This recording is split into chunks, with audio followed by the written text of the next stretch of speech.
જય શ્રી સ્વામિનારાયણ. સ્વાગત છે પૂજ્ય હરિભક્તો. આજે આપણે સંત ભગવાન સાહેબ દાદાના જીવનની યાત્રા પર જઈ રહ્યા છીએ. એક એવું જીવન જે શ્રદ્ધા, શિસ્ત અને નિસ્વાર્થ સેવાથી ભરપૂર છે. સાન ફ્રાન્સિસ્કોના અઠવાડિક સભાના કેટલાક યુવકો અને યુવતીઓ, કિશોર ને કિશોરીઓ દ્વારા આપણે ગુરુ હરિ સાહેબજીના મહિમા સમજીશું. તો ચાલો શરૂઆત કરીએ તેમના બાળપણથી. સાવીર અને વેદ આપને એક સરસ પ્રસંગ સંભળાવશે.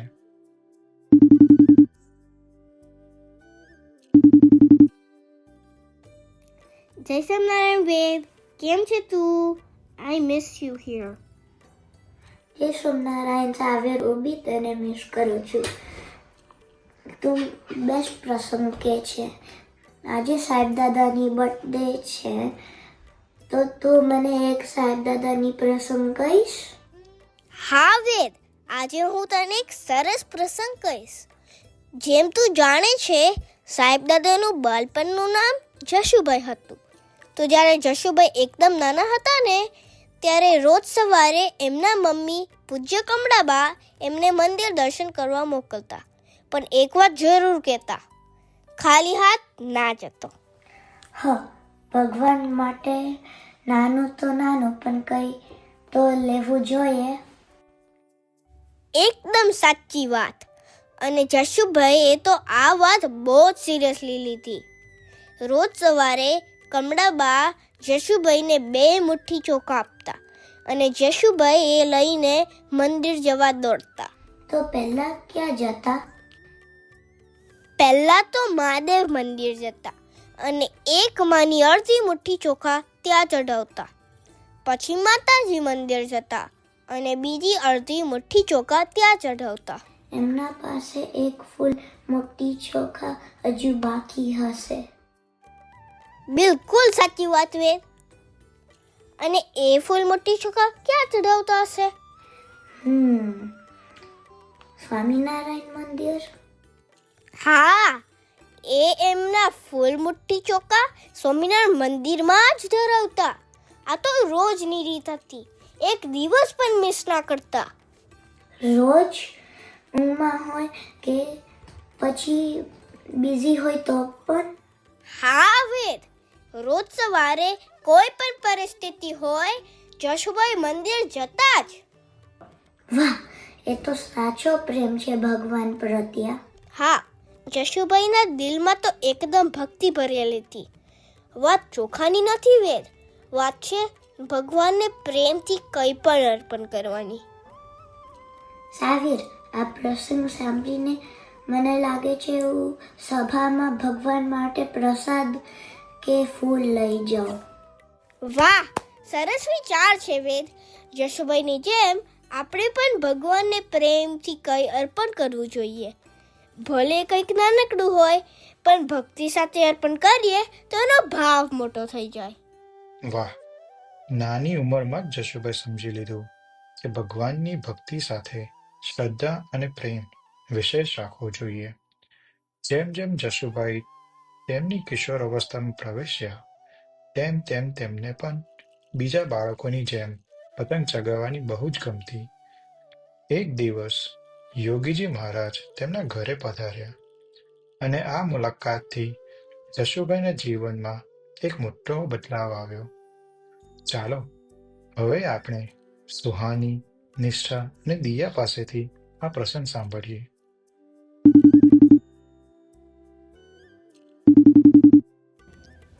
જય શ્યામનાય દિયા, જય શ્યામનાય નિષ્ઠા દીદી. સોની દીદી, નિષ્ઠા દીદી, મને સાહેબ દાદાનું એક નાનપણનો પ્રસંગ કહેશો?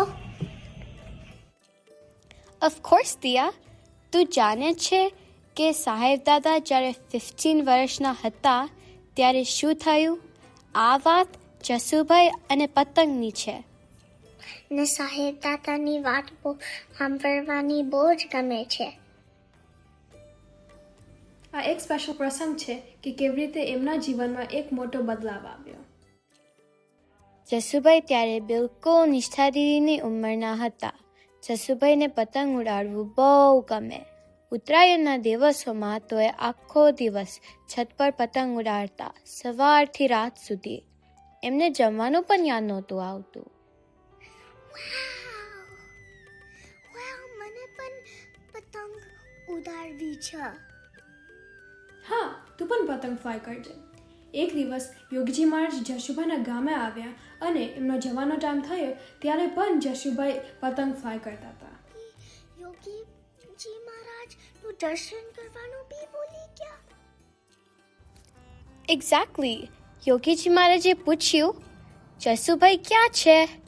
એમના પિતાએ કહ્યું, એ તો હજી છત પર પતંગ ઉડાડે છે. પછી યોગી બાપાએ કોઈને કહ્યું કે જશુભાઈને બોલાવો, આપણે મળવું છે. જ્યારે જશુભાઈ આવ્યા ત્યારે એમણે કીધું કે હું અહીંયા હતો પણ તમે મળવા આવ્યા નહીં.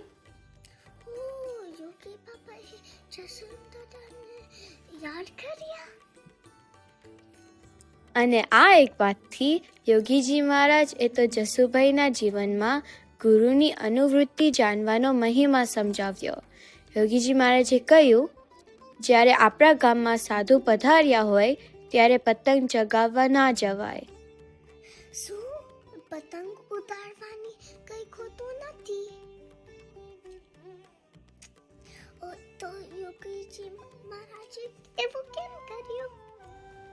સાચી વાત, પતંગ ફ્લાય કરવામાં કંઈ ખોટું નથી, પણ જશુભાઈ બહુ અટાચ થઈ ગયા હતા અને યોગીજી મહારાજે કહ્યું કે કંઈક વસ્તુ આપણા માટે સારી નથી. અને આ વાત સમજીને જસુભાઈએ યોગીજી મહારાજની આજ્ઞા માની. પછીથી જસુભાઈએ પતંગ ઉડાડવાનું છોડી દીધું. બસ એમ જ? એમના મનમાં કઈ ડાઉટ નથી આવ્યું? ના, જશુભાઈને એમના ગુરુ પર એટલો વિશ્વાસ હતો કે કોઈ પણ વિચાર કર્યા વગર એમના ગુરુની વાત માની અને ત્યારથી એમના મનમાં શાંતિ થઈ ગઈ. સમજી દિયા? વાત પતંગની નથી, વાત છે આપણા ફોકસની. કેટલી વાર આપણે પણ કોઈ વસ્તુમાં એટલા ગૂંચવાઈ જઈએ કે બીજું ઇમ્પોર્ટન્ટ વસ્તુ ઉપર ફોકસ નથી રહેતું. એટલે જેમ આપણે ગેમ આઈપેડ પર રમીએ છીએ. એક્ઝેક્ટલી દિયા, આ વાત આપણે કહે છે કે આપણો ગુરુની આજ્ઞા ફોલો કરીને અને ડિસ્ટ્રેક્શન્સને છોડી દેવા ઇમ્પોર્ટન્ટ છે. તો આજથી આપણે પણ વિચાર કરીએ કે આપણા માટે શું ઇમ્પોર્ટન્ટ છે અને શું ડિસ્ટ્રેક્શન્સ છે. આ બહુ સરસ પ્રસંગ કહેવા માટે થેન્ક યુ સોની દીદી અને નિષ્ઠા દીદી. એની ટાઈમ દિયા. આપણે બધા સાહેબ દાદાના પ્રસંગમાંથી ઘણું શીખીએ છીએ. જેમ જશુભાઈએ એક વાતમાં એમના ગુરુને સમજી લીધા, આપણે પણ આપણા ડિસ્ટ્રેક્શન્સથી દૂર રહીને ગુરુની આજ્ઞામાં જીવન જીવતા શીખાય. જશુભાઈ 15 વર્ષના હતા અને એમને એક જ ક્ષણમાં એમના ગુરુ હરિયોગીજી મહારાજની આજ્ઞા પાડી અને પતંગ જોડેની પ્રીતિ છોડી દીધી. ત્યારથી સાહેબ દાદાની એમના ગુરુ પ્રત્યેની પ્રીતિ વધતી જ ગઈ. જશુભાઈ જ્યારે કોલેજમાં હતા ત્યારે યોગીજી મહારાજે એમને ઘણા નિયમ આપ્યા હતા. ચાલો હવે તપસ અને નંદન આપણને જશુભાઈના કોલેજનો પ્રસંગ સંભળાવશે. જય સ્વામિનારાયણ.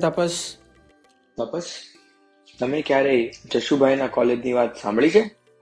બહુ જ ઇન્સ્પાયરિંગ છે. હા ભાઈ, મને પણ જાણવું છે. હું તમને એક મસ્ત પ્રસંગ કહું. 1957માં જશુભાઈ કોલેજના ફર્સ્ટ યર પ્રી સાયન્સમાં હતા. યોગીજી મહારાજે એમને એક આજ્ઞા આપી, રોજ તિલક ચાંદલો કરવો. કોલેજમાં તિલક ચાંદલો? પછી શું થયું? યોગીજી મહારાજની આજ્ઞા પછી સાદાદાએ વિચાર્યું કે બધાને તિલક ચાંદલો બતાવવાની શું જરૂર છે? પૂજા કરીએ ત્યારે કરીશ, પછી કોલેજમાં બધાને બતાવવાની જરૂર નથી. હું પણ આવું જ કરું. પછી એકવાર સાહેબ દાદા યોગીજી મહારાજના દર્શન કરવા ગયા હતા. ત્યારે યોગીજી મહારાજે અંતર્યામીપણે સાહેબદાદાને કહ્યું, જશુભાઈ, આપણે તિલક ચાંદલો કરી તો આપણને બધા ભગત કહે. પછી જશુભાઈએ શું કર્યું? એ દિવસ પછી સાહેબદાદાએ નક્કી કર્યું કે હવે આજથી યોગીજી મહારાજને રાજી કરી અને એમની આજ્ઞા પાળવી જ છે. બધા જે કહેવું હોય તે કહે, પણ સાહેબદાદાએ રોજ તિલક ચાંદલો કરવાનું ચાલુ કર્યું. વાહ, સાદાદાને એમના ગુરુ પ્રત્યે કેટલી બધી પ્રીતિ હતી. જશુભાઈનું જીવન ધીમે ધીમે બદલાયું. બહારનું જમવાનું બંધ થઈ ગયું, ફિલ્મ જોવાનું બંધ થઈ ગયું, એકદમ સિમ્પલ લાઈફ જીવા લાગ્યા. પણ આ ડિસિપ્લિન એના ફ્રેન્ડ્સમાં પણ આવ્યો ને? હા, 1960માં યોગીજી મહારાજે જશુભાઈના મિત્રો એટલે કે આપણા 8 મોટેરા સંતોને પણ આજ્ઞા આપી, તમારે પણ ફિલ્મ નથી જોવાની અને બહારનું જમવાનું બંધ કરી દેવાનું. જશુભાઈની પ્રેરણાથી એમને પણ શક્તિ મળી. એ ગ્રુપને કોલેજમાં બધા ભગત ગ્રુપ કહેવા લાગ્યા. મે 1963માં બેચલર્સ પૂરું કરતા કરતા આ ગ્રુપ એકદમ મોટું થઈ ગયું. જશુભાઈની લીડરશિપમાં બધા યોગીજી મહારાજની આજ્ઞાને ફોલો કરતા અને વીકલી સત્સંગ સભા કરતા. ગુરુની પ્રીતિથી તો બધું શક્ય થઈ શકે. હા, જો આપણે પણ કોઈ એક નિયમ ફોલો કરીએ તો આપણી લાઈફ પણ બદલી શકે. એકદમ સાચી વાત. ડિસિપ્લિન લાવશું અને ગુરુની આજ્ઞા પાળીશું. જશુભાઈએ એમના ગુરુ યોગીજી મહારાજની આજ્ઞા પાડી. તેમને બીજાને પણ પ્રેરિત કર્યા અને થોડાક સમયમાં જ તેમના સાથી મિત્રો પણ ભક્તિના માર્ગમાં ચાલવા માંડ્યા. જશુભાઈ માટે એમના ગુરુ યોગીજી મહારાજ રાજી થાય એવું જીવન જીવવું હતું. 1964માં યોગીજી મહારાજે જશુભાઈને એક મોટી સેવા આપી હતી. ચાલો હવે શિવાની, જાનવી અને યશવી પાસેથી પ્રસંગ સાંભળીએ. જય શિવનારાયણ શિવાની, જય શિવનારાયણ જાનવી. શિવાની, જાનવી, તમને યાદ છે સાહેબદાદાની છાત્રાલયની સેવા ક્યારથી શરૂ થઈ હતી? હા, જૂન 1964માં ને. પણ મને એ પ્રસંગ ફરીવારથી સાંભળવો છે. યશવી દીદી, હા, તમે સંભળાવો. યોગી બાપાએ છાત્રાલયનું કામ શરૂ કરવાની આજ્ઞા જૂન 1964માં આપી હતી. જશુભાઈ સાહેબ અને એમના ગ્રુપે દાદુ કાકાની મદદ અને માર્ગદર્શનથી હોસ્ટેલ બનાવવાનું શરૂ કર્યું. પણ ફક્ત છાત્રાલય બનાવવાની સેવા નહોતી, બધા ખર્ચા માટે પોતાના પણ પૈસા એકત્રિત કરવાની પણ હતી. ઓ વાવ, કન્સ્ટ્રક્શનના પૈસા કલેક્ટ કરવા એ તો બહુ જ અઘરું છે. અને સાથે યોગી બાપા એ કહ્યું હતું કે એક જ વર્ષમાં પૂરું કરવું છે. એકદમ ઇમ્પોસિબલ લાગે છે. સાહેબદાદા અને આપણા મોટેરા સદગુરુ સંતોને કન્સ્ટ્રક્શનનો પણ એક્સપિરિયન્સ નહોતો ને? હા, કન્સ્ટ્રક્શનના કોઈ એક્સપિરિયન્સ ના હોવા છતાં દાદુ કાકા સાથે જોડાઈ પૂરા શ્રદ્ધા અને મહેનત સાથે કામ ચાલુ કર્યું. ઓલ્સો યાદ રાખજો, એ સેમ ટાઈમે સાહેબદાદા એમની માસ્ટર્સ ડિગ્રીની ફાઇનલ યરમાં હતા. અરે વાહ! તો દિવસમાં કોલેજના લેક્ચર્સ અને રાતમાં કન્સ્ટ્રક્શન સાઇટ ઉપર આટલું બધું હાર્ડવર્ક કરવાનું? એકદમ. સાહેબદાદા અને આપણા સદગુરુ સંતોએ ખૂબ જ ફિઝિકલ સેવા કરી. સિમેન્ટ વાળવાનું, પથ્થર ઉઠાવવાનું, દિવસ અને રાત એક સાથે મળીને યોગીજી મહારાજની ઈચ્છા પૂરી કરવા માટે બધું જ એમને સમર્પણ કરી દીધું હતું. That's right. ગુરુની એક એક આજ્ઞામાં અંતરથી શાંતિ અને સુખનો આનંદ આવે છે. Sahibdada and our Sadguru Santos poured their love, blood, and sweat to bring Yogiji Maharaj's vision to life. Yogiji મહારાજે સાહેબદાદાને એકાદશીમાં નિર્જળા ઉપવાસનો નિયમ આપ્યો હતો. આટલી બધી ગરમીમાં છાત્રાલયની સેવા કરતાં કરતાં સાહેબદાદા સ્ટ્રિક્ટલી આ નિયમને ફોલો કરતા. ગુરુની આજ્ઞા એ જ મોક્ષનું દ્વાર. જશુભાઈ જાણતા હતા કે ગુરુના વચનમાં પરમ શાંતિ છે. બસ આવી ભક્તિ આવું સમર્પણ આપણે પણ આપણી લાઈફમાં લાવવું જોઈએ. આજે જે છાત્રાલય છે એ ફક્ત એક બિલ્ડિંગ નથી પણ એક બીજું મંદિર છે, જશુભાઈ સાહેબ અને ગુરુ ભક્તિથી ભરેલું. આપના ગુરુ સાહેબ દાદાનું જીવન એક પ્રેરણા છે. ગુરુના વચનો ઉપર શ્રદ્ધા રાખીએ તો બધું શક્ય છે. એકદમ સાચી વાત. ચાલો આપણે પણ આપણી લાઈફમાં સાહેબ દાદાની આજ્ઞાને સ્વીકાર કરીએ અને એમને રાજી કરીએ.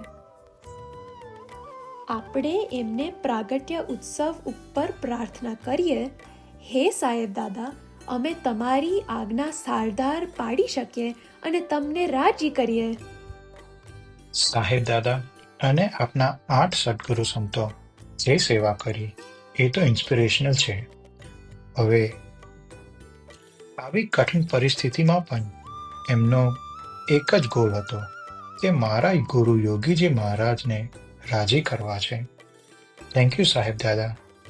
તમે સૌ યુવાનો પર કેટલો બધો પ્રેમ આપ્યો છે, તો અમે પણ તમને રાજી કરી શકીએ એવું અમારું જીવન બનાવજો. એ જ આપણા પ્રાગટ્ય પર્વની અંતરથી પ્રાર્થના છે. જય શ્રી સ્વામિનારાયણ.